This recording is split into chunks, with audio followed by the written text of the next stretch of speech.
Hey guys, welcome back to another episode of Tennis Talk. Today we are joined by Dan O'Neill, former captain of Trinity Tennis Team, former captain of Malahide Tennis Club, and up until before the lockdown, I believe Dan was flirting with professional tennis. Dan, welcome. James, how's it going? Not too bad, not too bad. Funny to not see your face. Not that we're not chatting on house party for a change.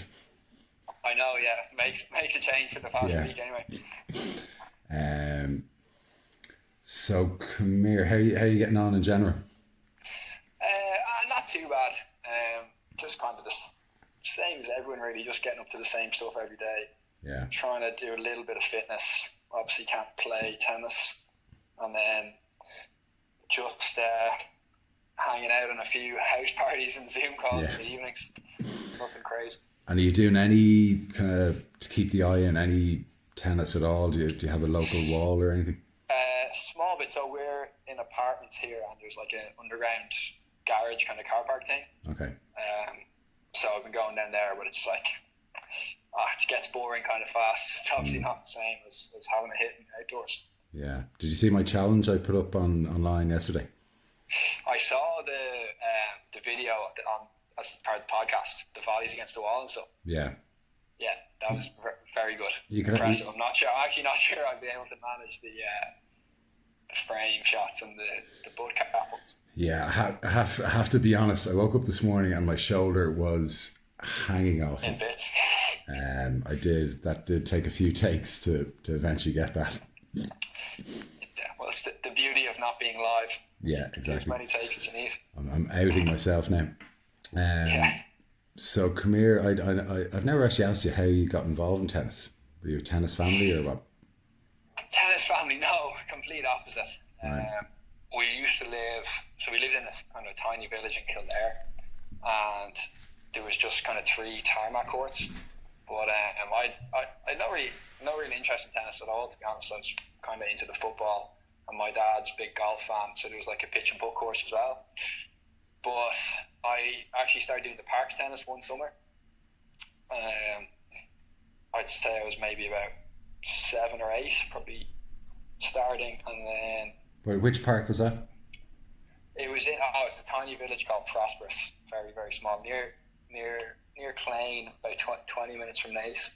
And just the coach in the park tennis was like, if you want to play more, there's like a group you can do in Clane, which is kind of an actual tennis club, because where we were was just kind of 3 courts. Yeah. And so I did that once a week, and the coach there was like, if you want to play more, you should join Naas.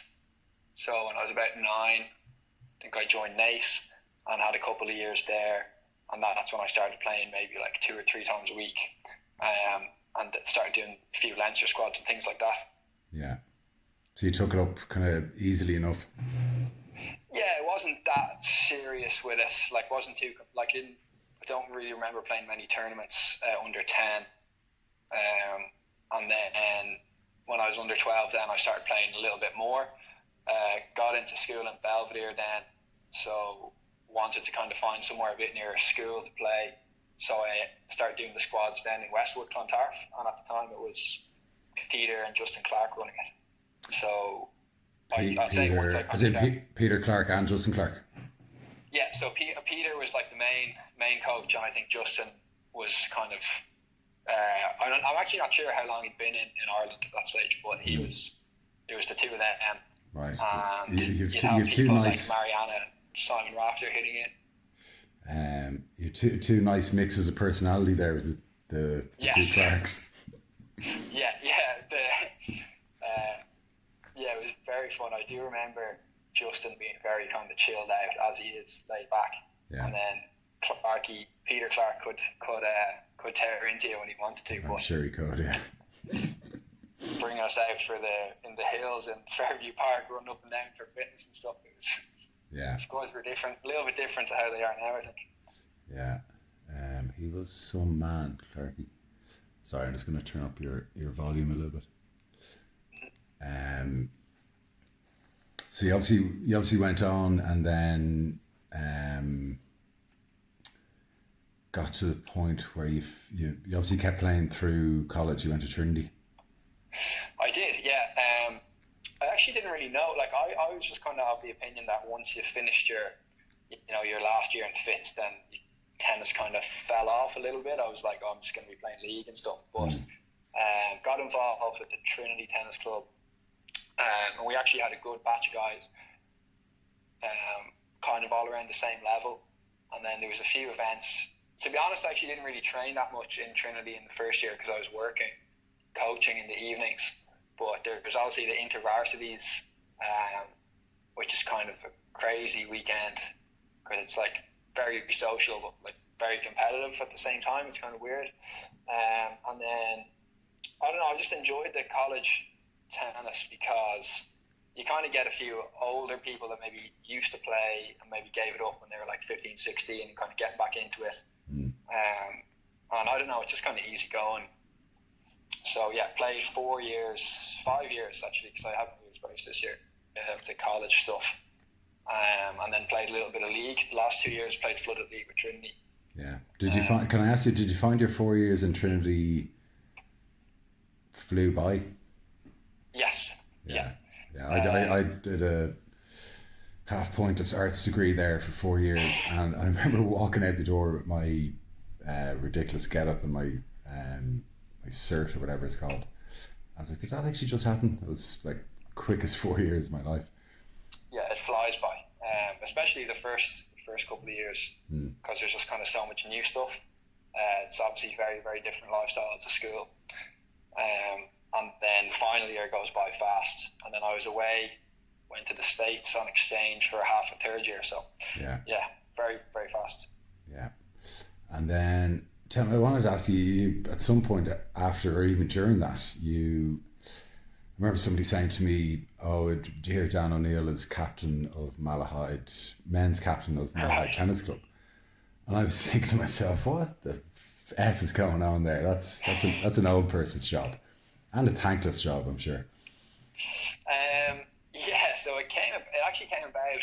I was in second year in college, and I got a call off the club president at the time, because I kind of started off. I only moved to Malahide when I was about 15, and then obviously was playing league, got involved maybe like league selection, and was kind of slowly becoming more involved with that side of the club. And I got a call from the club president asking if I'd have any interest in doing a year as vice captain and then possibly taking over the following year. And do you reckon that's because everyone else was like, no, I can't be dealing with that job? Yeah, I would say so, yeah. Because obviously most of the members in the club, or at least the guys who are involved at that level, have like families, jobs, it's obviously a big time commitment. Yeah. So I kind of agreed to that without really having much thought for how much work it would be or what I'd have to do. But I did the year as vice captain. Mick Nugent was the captain. And again, just went to all the committee meetings, had a few things to do, and then I took over. But it actually coincided with my final year in college, and I was also captain in Trinity that year as well. So had a lot going on. Yeah. But yeah, I liked it. Like there's, at least from my level of playing league would kind of be the main thing. But in terms of the wider, roles that you have, it's in theory only a small part. Yeah. So kind of got to know a lot of members that I wouldn't ordinarily have known just through social events and just various things that are on the calendar. It was a lot of work. It wasn't easy. Yeah. But good experience. Like really enjoyed it. And what did you study, by the way? I did BESS, so it's business, economics, social studies, but you specialise kind of as you go on. So my degree is economics. Right. And you decided to have a little punt at some pro tournaments after college? Yeah, kind of. So it all sort of happened by accident, really. I knew I always was going to take a year out after college because I didn't take a year out after leave cert or anything.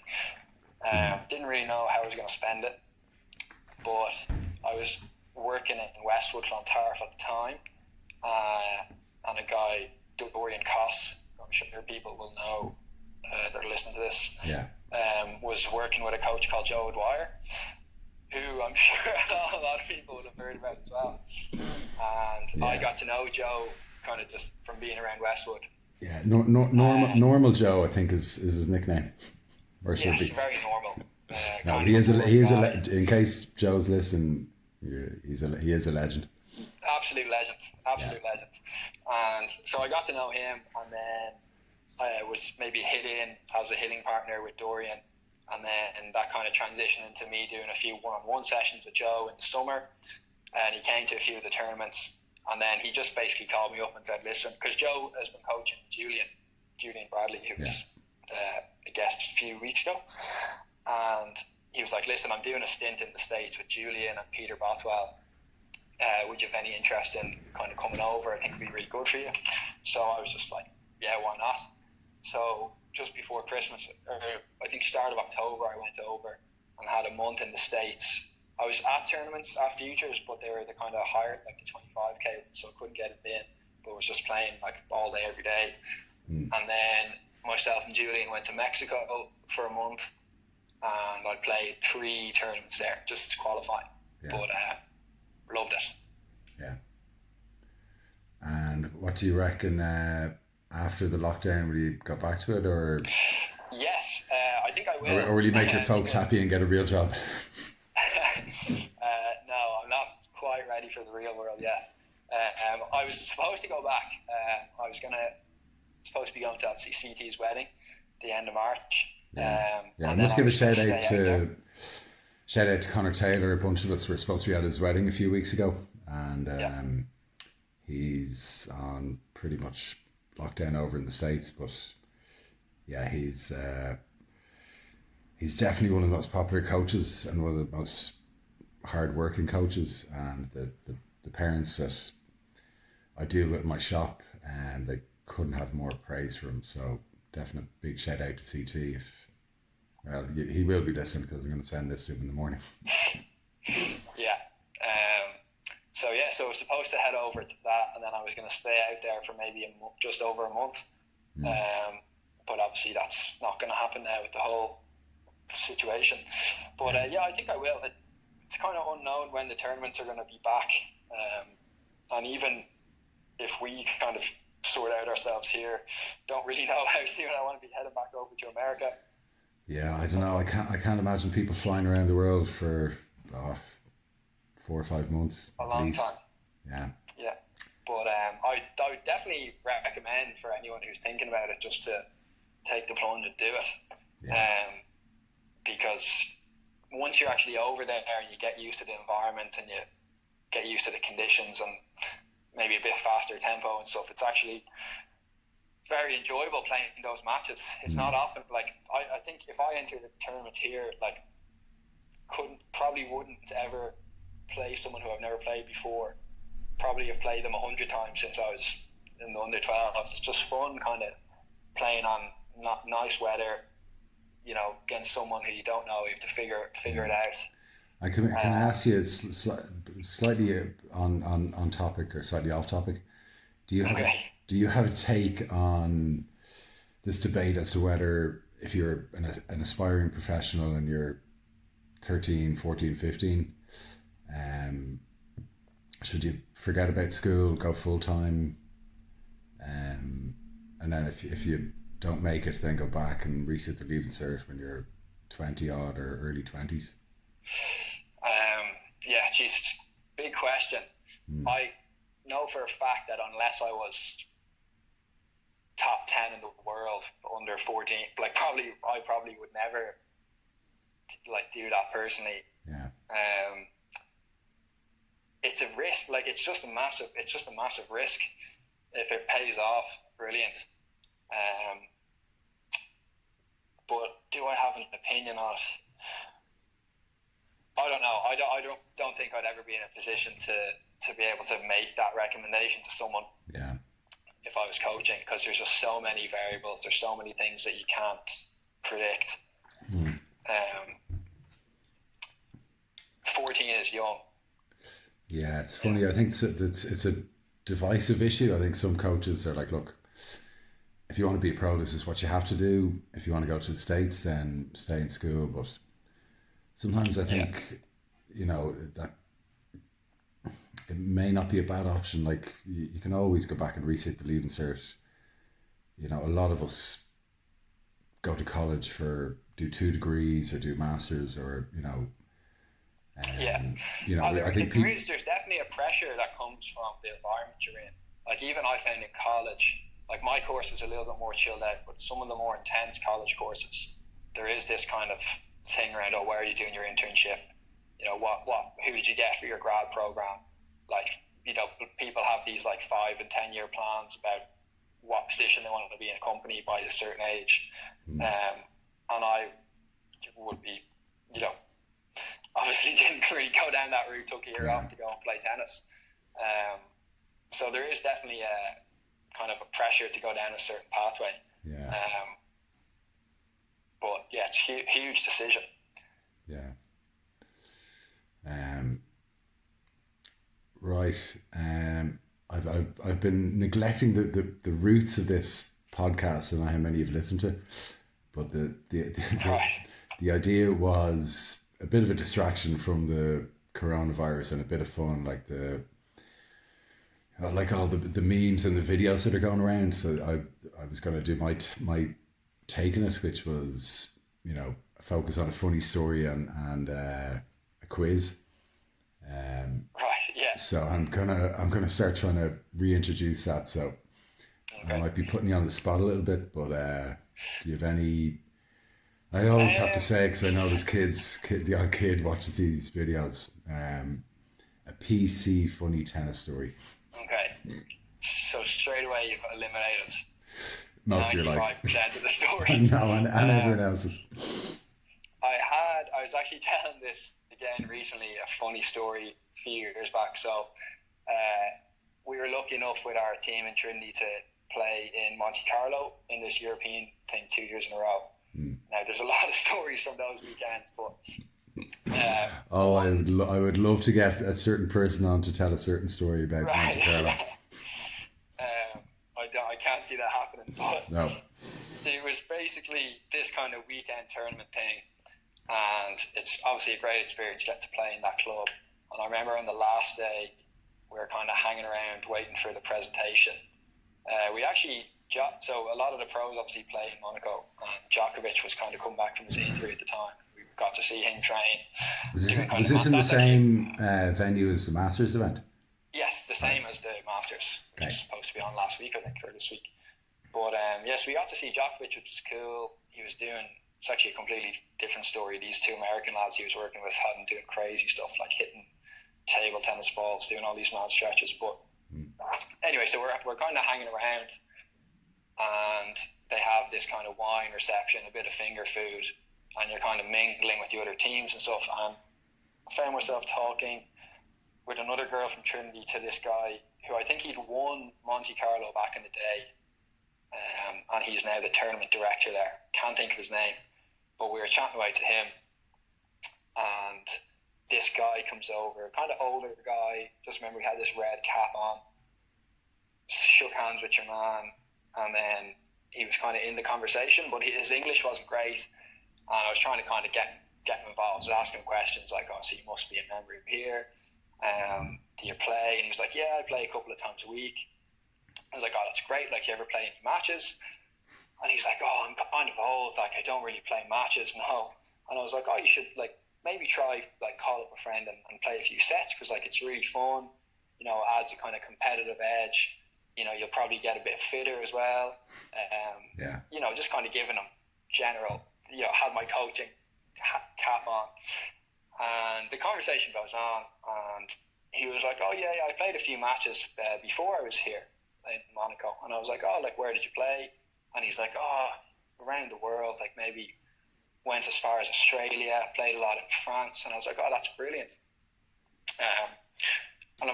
So the conversation basically goes on, and then he had a young daughter who was kind of dragging him off to one side, and he kind of apologized and off he went. And then we kind of said to the tournament director, guys, like, who's that guy? Like, do you know him? Like, is he a member here? He's like, oh, of course I know him. That's Guillermo Vilas. Oh, no. And I was like, oh my God, when you just have that moment where like, I'm just after. You should I play. don't know if the younger You should listeners know. play some matches. Yeah, trying to. So obviously I knew who he was Did he win? from his name, I but should know this as quizmaster, but has he won slams and all the rest? yeah. So we later found out that he's won about 60 ATP titles and 4 slams. Oh God. And I was telling him, that he should consider Yeah. trying to play 3 times a week, get a few matches in. So that was That's obviously funny. not a highlight. But to be fair, afterward, I actually think a lot of it, he didn't really understand anything we were saying because he didn't really have great English. He was talking about all sorts of Yeah. dingoes in Melbourne and random stuff. But Yeah. he took a photo with us all after, and he seemed pretty sound about it. So don't think he was Nice. too offended.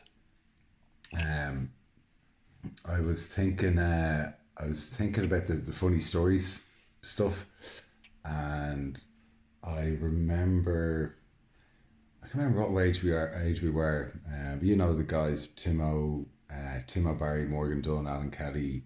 Yes. So years back, I think I was in King's Inns, I think, so mid-20s probably, and I got a call from Fiacre Lennon, and he's like, James, look, I'm supposed to go to the European tennis beach tennis championships in like 2 days, but I can't go. Is there any chance you want to go? And I was like, what is beach tennis? He's like, it's a great sport, it's a bit of fun, and here's the details. So I was like, gosh, fuck it, I booked flights, flew over with the guys, and we basically, for I think these beach tennis, the European Championships is what we were going to, and if your national tennis federation signs off on you being their beach tennis team, it's all subsidised, the food, accommodation, the works, and it was on in Sardinia, in Italy. So we were like, I was like, happy days, let's go, free holiday. So we flew over, and the day before the event, we were taking it as a holiday. So we were like, went to some local shop, got a couple of bottles of Heineken, and we're walking down the beach to the venue the day before it started. And we walked up, no joke, like every single person there was perfect. They were like Adonises, and all the men were in Speedos, Oakleys, all the women were in bikinis, and just perfect specimens of the human body. And we're rocking up 4 pacey, tubby Irish lads with rucksacks and bottles of beer in our hand, walking up the beach. And they looked at us like we were coronaviruses personified. They're like, what is that? Who are they? And I remember we walked up to the tournament desk. There's this big fat Italian guy pumping sweat mid-fight with some other tournament official.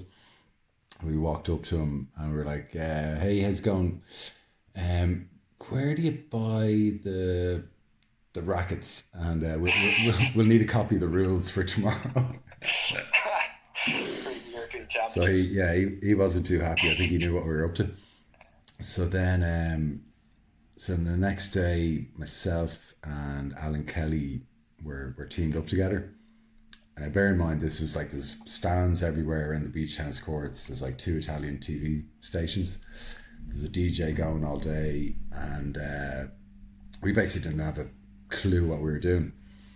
So on the intercom or on the tournament announces over the speakers, on centre court, first match on, Alan Kelly and Fiacre Lennon, and everyone starts cheering and shouting and stuff. And it was just, I remember we warmed up and it was our serve, and I remember saying to my friend Alan Kelly, I was like, what's the story here? Is there 2 serves in beach tennis? And we were like, couldn't even start the match because we were in stitches laughing. So it was funny weekend. We were bluffing your way through it. Absolute bluff. And then so we winged our way through the weekend, and I remember we had a fairly long layover in Manchester Airport on the way back, like 4 or 5 hours. and we were just sitting there, and I think somebody saw a packet of Veet, the Veet hair removal.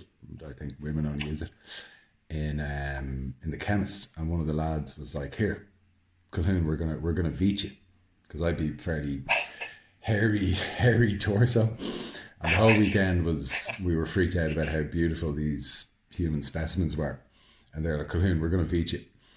So they brought me into this kind of religious changing room. I think it might be where Muslims wash their feet, I think. And the four lads cover me in Veet.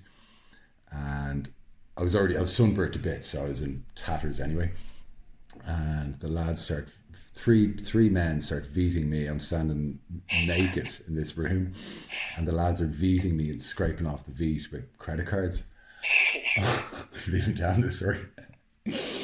And then at one point, you know, the guards, the cops in British airports, they're heavy duty, full get up and the big gun. Guns and something. At one point, your man, one of these guards barges in and he has a gun pointing at us. And there's like three lads scraping Veet off a naked man in the corner. And he's like, "What's going on here?" And we're like,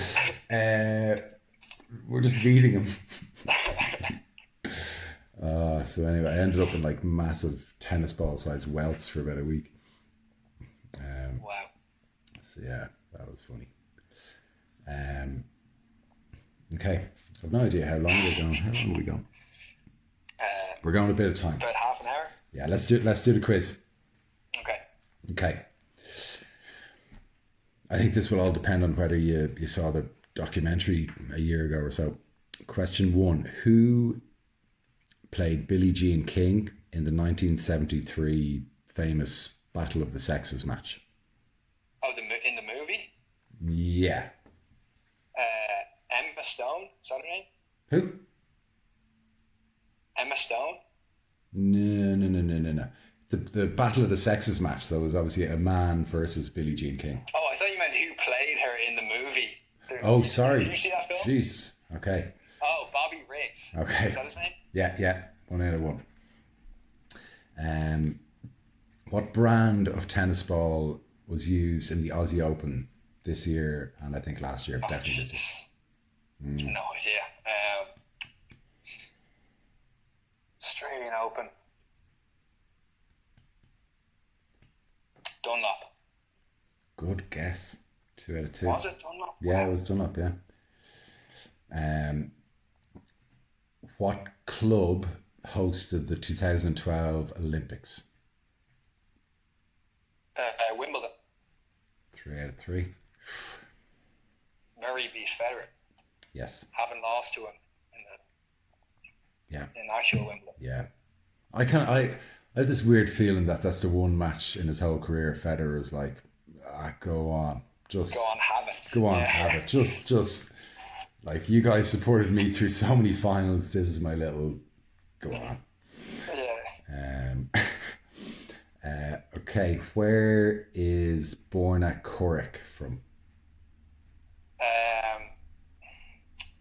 It's either Croatia or Serbia.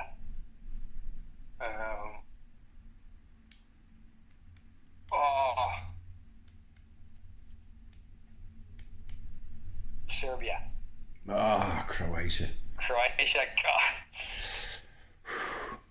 That would have been 4 out of 4. That would have been the best start yet, I think.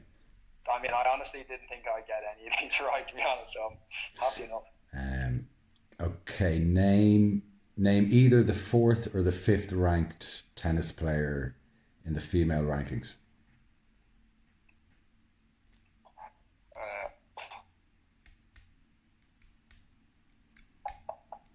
Cannon? Yep. Doing well, Mr. Danimal. That was a guess. Lucky guess. Okay. Take it though. Which Dublin University has the motto Ad Astra, which means UCD. Yeah. Isn't it? Yeah, because they have that sports scholarship Ad Astra program thing. Fair play. Which Irish rugby player was on tennis Leinster squads when he was a kid? Sexton. Oh, I I tell you, you're in with a chance of getting into the lead here. I don't know how I know that. I think that was not. He played Fitz or something, didn't he? He probably would have maybe. I think he was on Leinster squads when he was under 12, under 14.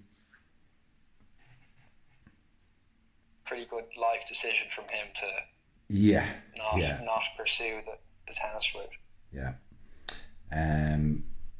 Which Irish tennis coach was in the Nick Bollettieri camp when Andre Agassi? Mick Nuge.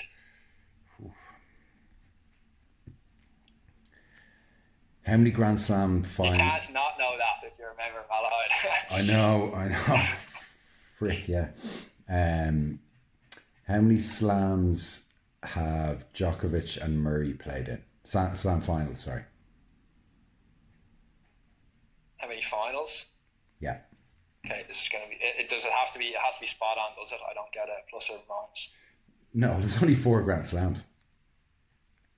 Oh, you don't mean like just name the slam. So they've played in the US Open final. Murray beat him and got his first one. Wimbledon. Did they play in the Aussie? I'm going to say yes, they played in the Australian. They didn't play the French. So what's that? What's your answer? 3? 3. They played in the French. Oh, did they? Yeah. Apparently, anyway. Okay, I didn't know. This was a quiz question sent in by one of my pals. Good question. Last question, and this is to put you, it's ironic, this is to put you joint first place in the leaderboard. Okay. Who is in the lead in the quiz, Champ Breaker? Oh, the kid. Do I have to say his name? Yeah.